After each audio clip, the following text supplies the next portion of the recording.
아마도 우리 가운데는 이렇게 좋은 교회를 찾다가 우리 교회의 발걸음을 멈추고 정착하신 분들도 있을 것입니다. 그러나 우리가 시간이 많이 지나가다 보면 우리가 기대했던 것보다 우리 교회가 부족할 수 있습니다. 또 그렇지 않으면 좋겠지만 또 상처나 또 실망을 또 그런 것도 우리가 받을 수 있겠다라는 생각이 듭니다. 여러분, 우리가 교회만 그런 것이 아니라 사람의 관계가 다 그렇습니다. 그 미움받을 용기라는 책에 보면은 우리는 다른 우리의 인간의 자유는 타인에게 미움을 받는 것이다, 이렇게 말을 합니다. 그러니까 상대방을 의식하지 아니하고 나의 뜻대로 살아갈 때에 자유를 얻는다라는 그런 뜻인데, 그렇다고 해서 우리가 공동체를 벗어나는 것이 아니라 우리가 공동체 안에서 내가 내 주관을 가지고 다른 사람을 섬길 수 있거나 도움을 줄 수 있으면 온전한 삶이 되어진다라는 그런 뜻입니다. 근데 그 책에 보면 공동체 가운데 10명 이상 모인 곳에는 반드시 10명 중 1명은 나를 미워하는 사람이 있을 것이다, 이렇게 책에 기록하고 있더라고요.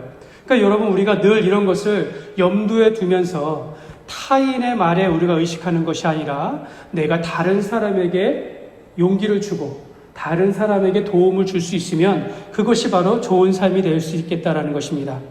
그렇다면 우리는 좋은 교회, 건강한 교회에 대한 기준을 우리가 어떻게 세워야 할까요?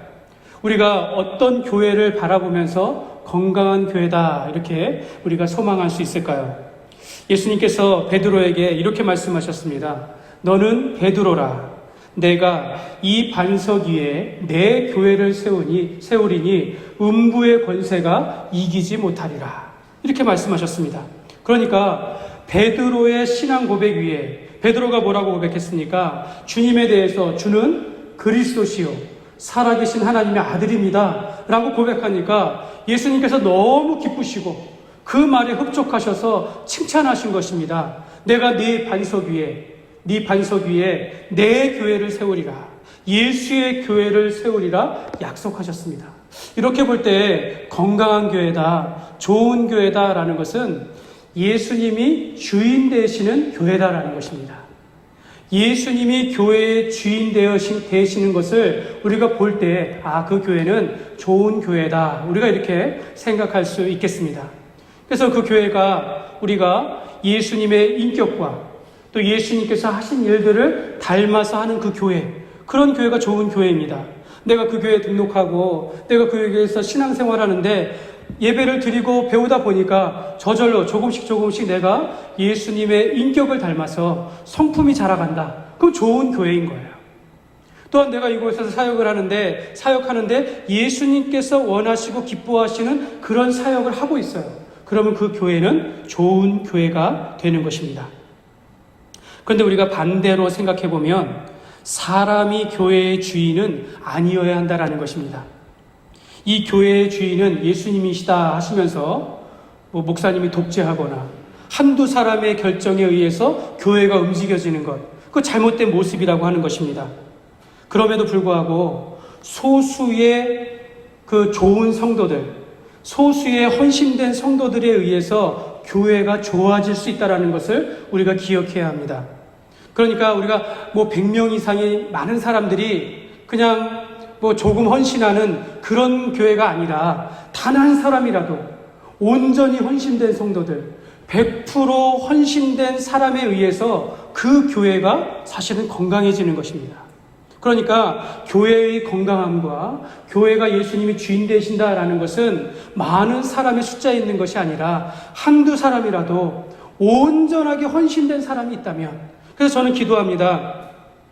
우리 교회 역사 속에서 이분은 참 예수님을 정말로 사랑했던 사람입니다, 그런 성도입니다, 이런 사람이 나오기를 기도합니다. 저는 그분을 통해서 우리 교회가 영광을 받았고 그분의 헌신과 수고를 기억할 때마다 참 우리 교회가 참 영광입니다, 이런 사람들, 그러니까 이 교회에 헌신된 사람들의 간증이 넘쳐나는 교회가 사실은 가장 좋은 교회라고 할 수 있습니다. 오늘 살펴볼 서머나 교회가 그런 교회였습니다.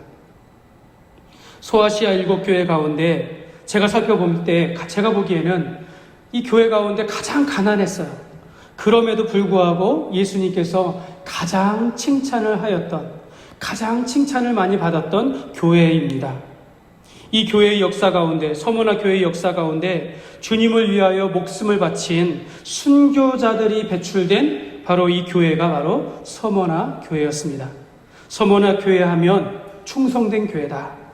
그런 성도들의 이야기가 가득한 교회가 바로 서머나 교회였습니다. 제가 존경하는 그 총신대원 그 역사학과 교수님이신 그 박용규 교수님의 초대 교회사 가운데 이야기 가운데 폴리캅이 나옵니다. 이 폴리캅은 그 사도 요한의 제자이자 또 이 서머나 교회의 초대 교부입니다. 그러니까 교부라는 것은 이제 목사님이라고 할 수 있겠죠. 그러니까 이 폴리캅 목사님의 이야기가 나오는데 당시 로마의 핍박 가운데서 AD 156년에 이 폴리캅 목사님이 순교를 당하였습니다. 당시 황제는 로마의 황제는 안토니우스 피우스였는데 당시 기독교 박해가 굉장히 극심했습니다. 많은 기독교인들이 이 박해 가운데 끌려가고 죽게 되자 그 교회 성도들이 목사님 피하셔야 합니다. 그랬더니 이 목사님은 괜찮다고 나는 여기 있겠다고 했는데 당시에 이 폴리캅 수배령이 내려진 거예요. 그러니까 이건 더 이상 지체할 수가 없으니까 잠시 피하십시오. 그래서 이 폴리캅 목사님이 그 도시를 잠깐 벗어난 한 농장에 있었는데 그런데 그러다가 한 소년이 이 고문에 못 이겨서 이 목사님이 어디 있는 것을 말하게 된 거예요. 그때 로마의 관리가 찾아가가지고 폴리캅 목사님을 잡아서 데려가려고 할 때에 폴리캅 목사님이 내게 2시간을 달라 하면서 죽을 것을 각오하고 마지막 순간에 2시간 동안 다시 위층에 올라가서 기도하였다라고 합니다. 그러면서 기도를 다 마치고 나서 내려오면서 이런 고백을 했다고 합니다. 그래도 예수님은 그리스도이십니다. 여러분은 예수님을 믿어야 합니다. 그렇지 않으면 영원한 불못에 던져질 것입니다. 그러고서는 포박을 그냥 거절한 채 당당하게 사형이 집행되어지는 경기장으로 향하였다고 합니다. 그 사형 경기장의 앞에 도착했을 때 이 폴리캅 목사님의 사실 나이는 86세였어요. 그때 이 사형 집행관이 이 86세의 이 노인에게 말하는 겁니다. 목사님, 한 번만 로마 황제를 향하여 주여라고 고백하십시오. 당신이 예수를 거절하고 예수를 저주하고 황제를 경배하면 살려주겠습니다. 라고 이야기합니다. 그때 폴리캅은 이렇게 대답을 했습니다. 나의 예수님은 지난 86년 동안 단 한 번도 나를 부당하게 대하신 적이 없습니다. 예수님은 단 한순간 나를 떠나거나 모른다 한 적이 없습니다.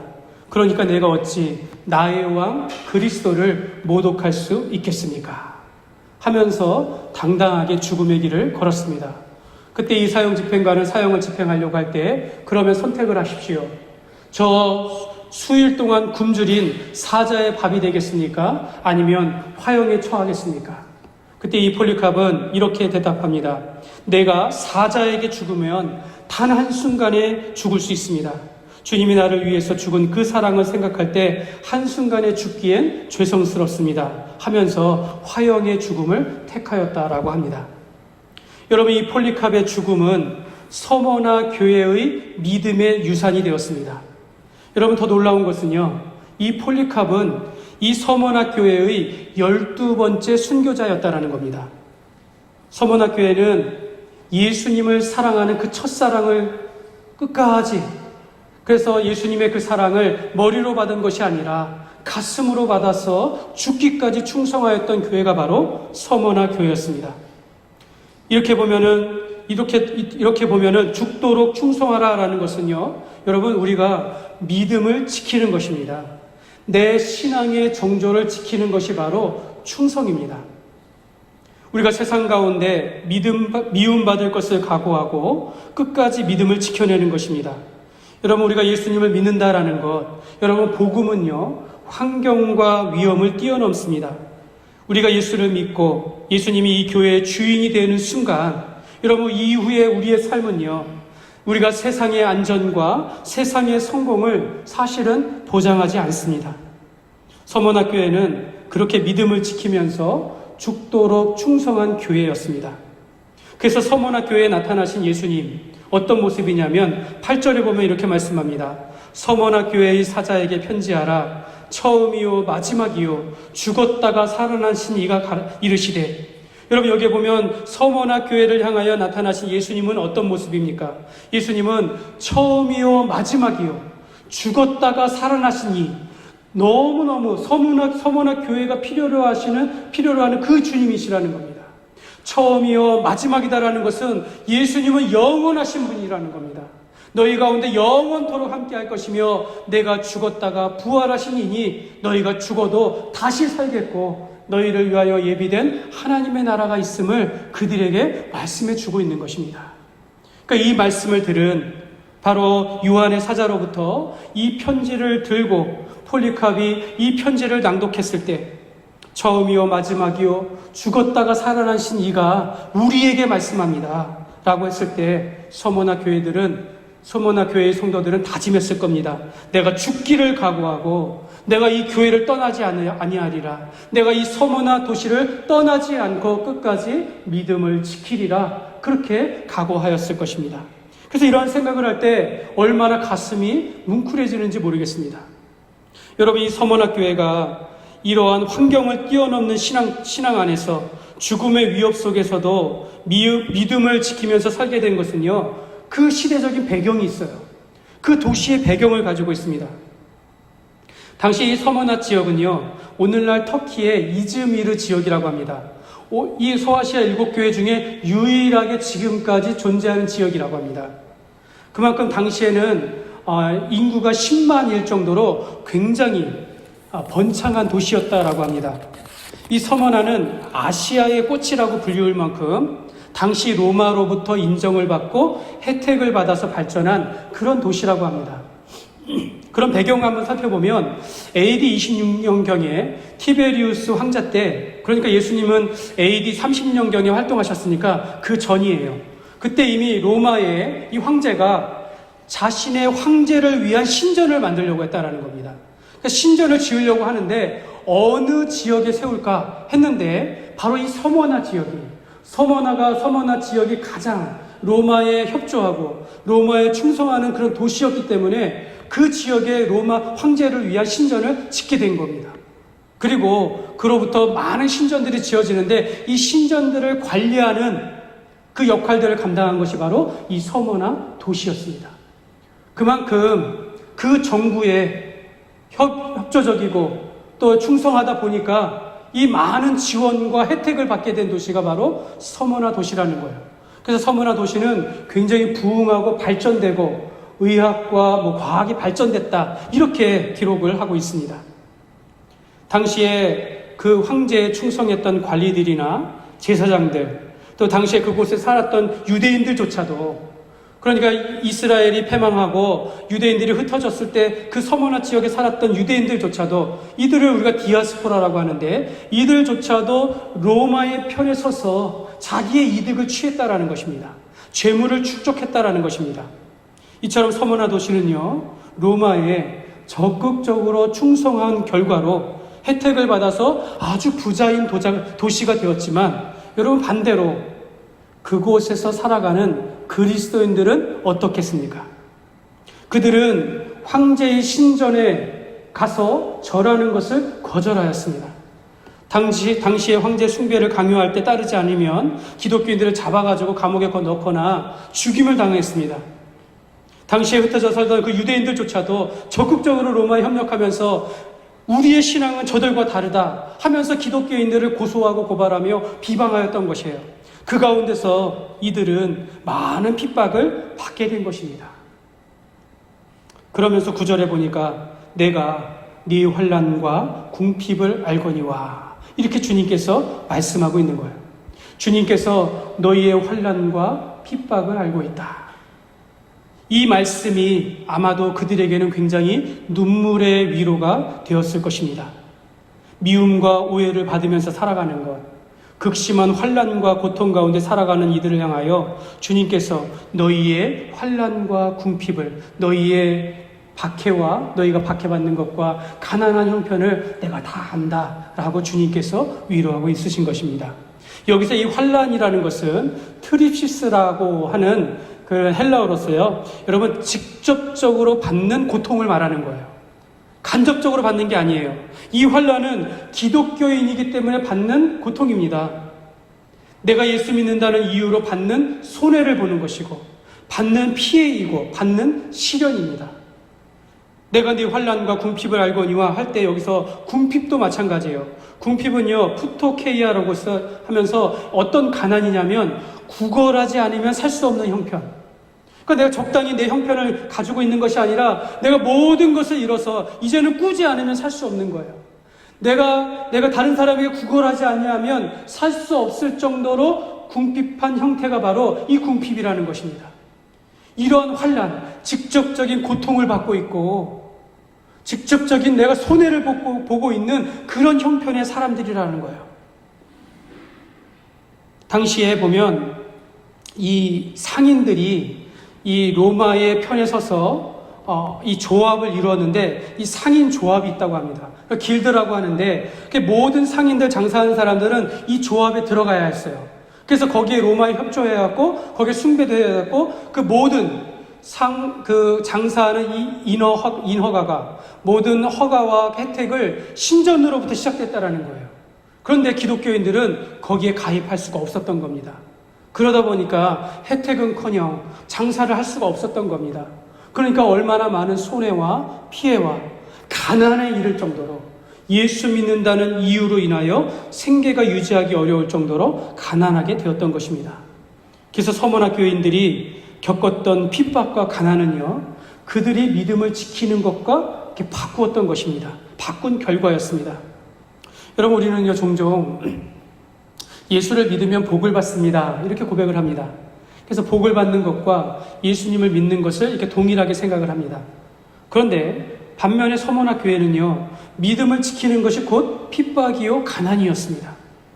여러분, 우리가 이 같은 말씀도 하나님의 말씀으로 받아들여야 합니다. 예수님을 믿는 것이 가난이고 궁핍일 수 있다.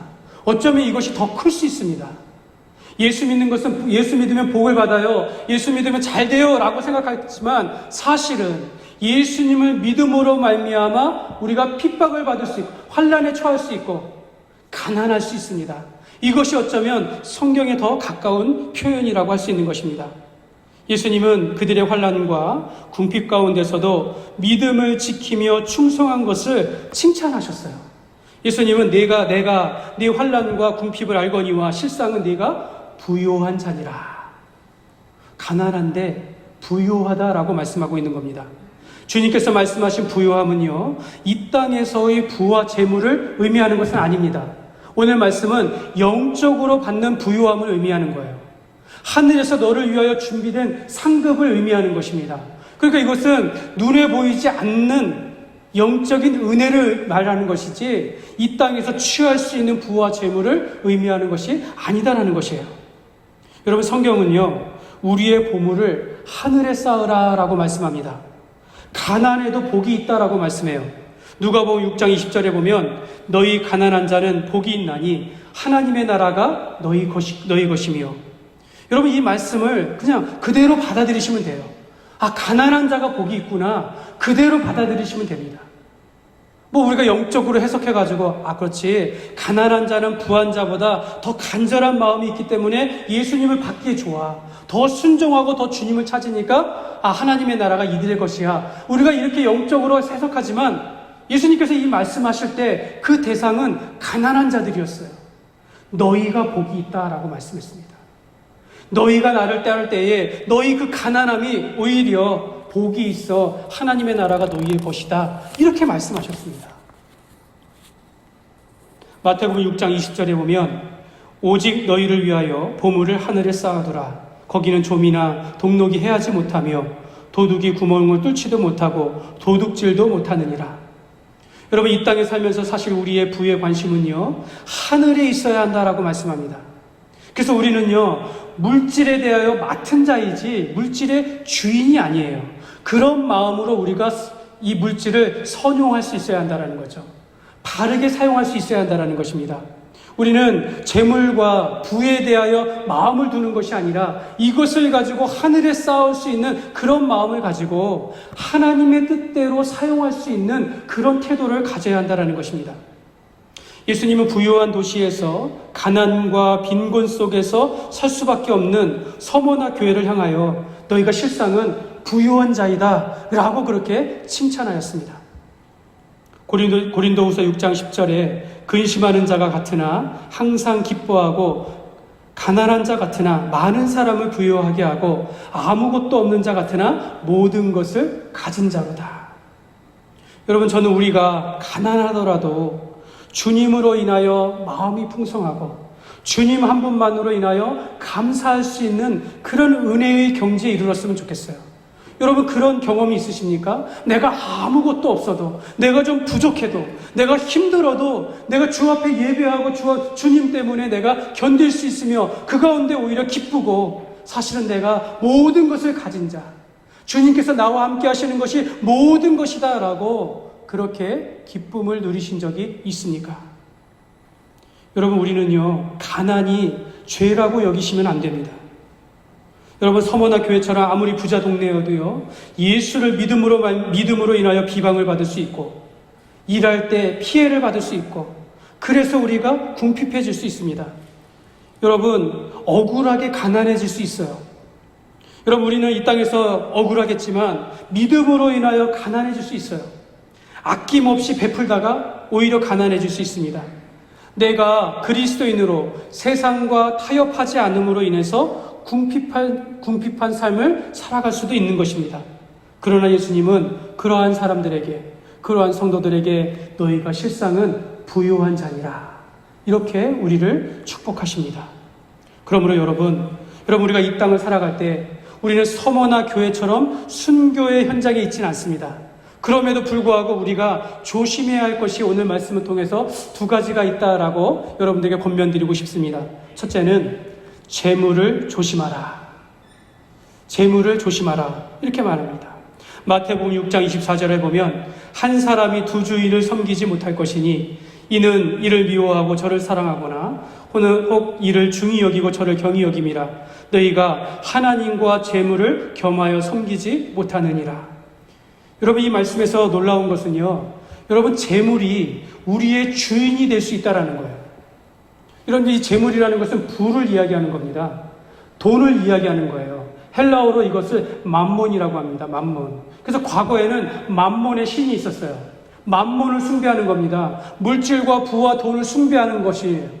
그러니까 우리가 맘몬이 우리의 주인이 될 수 있다는 거예요. 그러나 맘몬과 하나님은 결코 같이 섬길 수 없다는 것입니다. 우리가 맘몬에 마음을 쏟으면 하나님을 경배하고 있지 않는 거라는 거죠.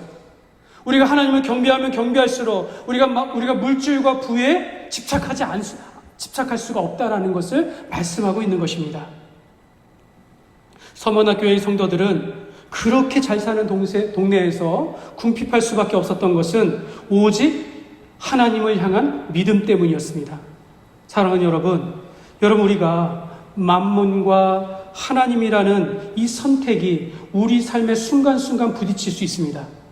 반드시 내가 주님이 먼저다, 내가 내 삶의 믿음이 먼저다, 이렇게 하면서 일의 결정이 되기를 주님의 이름으로 축복합니다.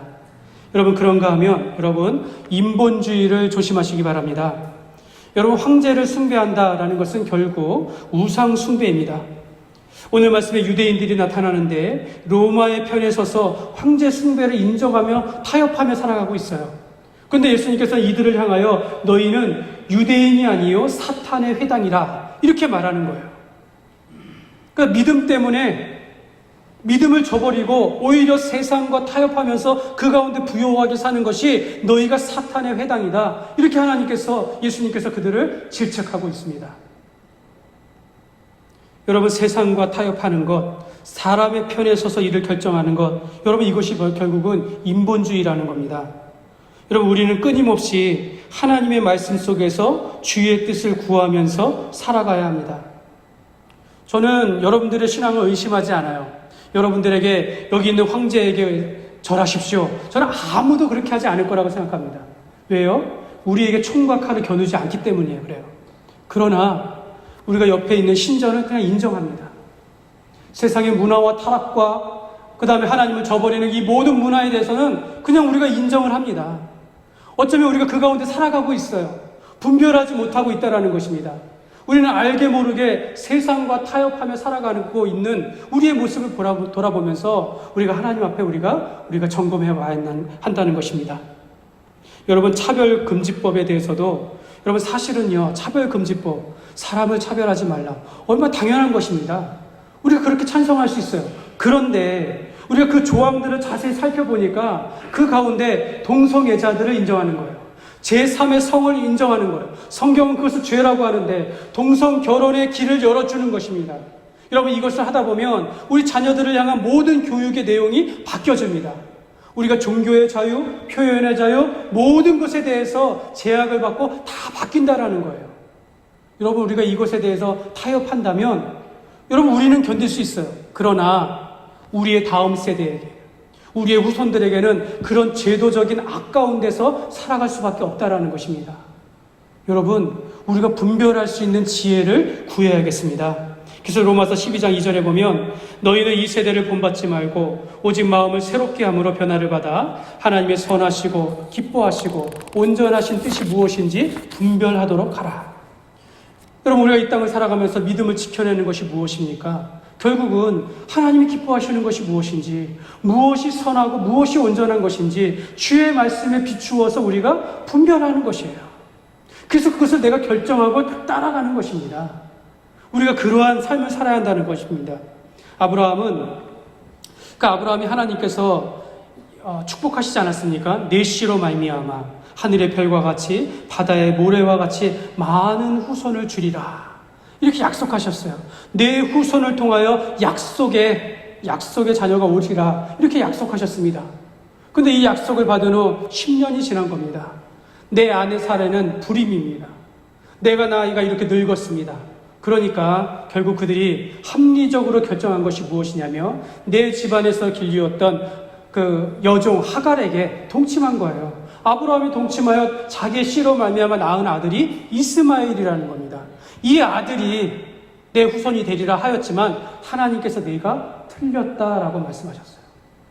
아브라함이 결정하였지만 잘못된 결정으로 하나님께서 네가 틀렸다라고 말씀하셨어요. 여러분, 우리가 아무리 하나님께서 우리에게 약속하시고 하나님께서 우리에게 비전을 주시고 그 믿음의 길을 걷는다 할지라도 우리가 올바르게 분별하지 못하면 하나님께서 기뻐하시지 않는 일들의 길을 걸어갈 수 있다라는 것이에요. 그래서 우리가 조심해야 한다는 것입니다. 히브리서 11장 1절에 보면 믿음은 바라는 것들의 실상이요 보이지 않는 것들의 증거니. 여러분, 우리가 믿음으로 사는 것은요, 보이지 아니하는 것을 믿음으로 살아가는 거예요. 여러분, 하나님의 말씀이 보이진 않습니다. 하나님의 약속이 눈에 보이진 않지만 그 약속을 믿고 살아가는 겁니다. 오늘 우리 눈에 보이는 결과를 가지고, 우리가 눈에 보이는 우리가 지식과 경험을 가지고 판단하는 것이 전부가 아니라, 저는 그것이 다 틀렸다고 생각하지는 않지만, 그러나 우리가 믿음의 눈을 바라보면서 하나님의 뜻에 맞게 살아가는 것이 굉장히 중요하다라는 것이에요. 성경은 우리에게 너 자신을 부인하라고 하는데, 여러분, 우리가 우리의 명예를 쫓는 것은 아닙니까? 성경은 우리에게 네 자신을 낮추라고 하는데 내가 교만한 자의 자리에 앉는 것은 아닌지, 우리를 일꾼 되도록 부르셨으나 여러분, 일하지 않는 것은 결국 하나님의 뜻이 아니다라는 것이에요. 그러므로 오늘 10절 하반절에 보면 네가 죽도록 충성하라. 이것은 이 땅을 살아가는 그리스도인들에게 믿음을 따라서 신앙의 정조를 지키라는 말씀입니다. 예수님이 나의 주님이시라 라고, 예수님은 그리스도이십니다. 이 폴리캅의 신앙을 쫓아서 세상과 타협하지 않는 삶이라는 것입니다. 그리고 믿음을 지키기 위해서 하나님이 선하시고 기뻐하시고 온전하신 뜻이 무엇인지를 분별하면서 지혜롭게 살아가는 것이 바로 충성이에요. 여러분, 충성은 그 헬라어로 피스토스예요. 이게 뭐냐면 신실함이라는 뜻입니다. 여러분, 우리가 신실하게 살아가는 것이 충성된 삶입니다. 끝까지 믿음을 지켜내는 것, 믿음으로 살아가는 것이 바로 충성입니다. 끝까지 충성하라. 그리하면 내가 내게 생명의 관을 주리라. 이렇게 약속하셔요.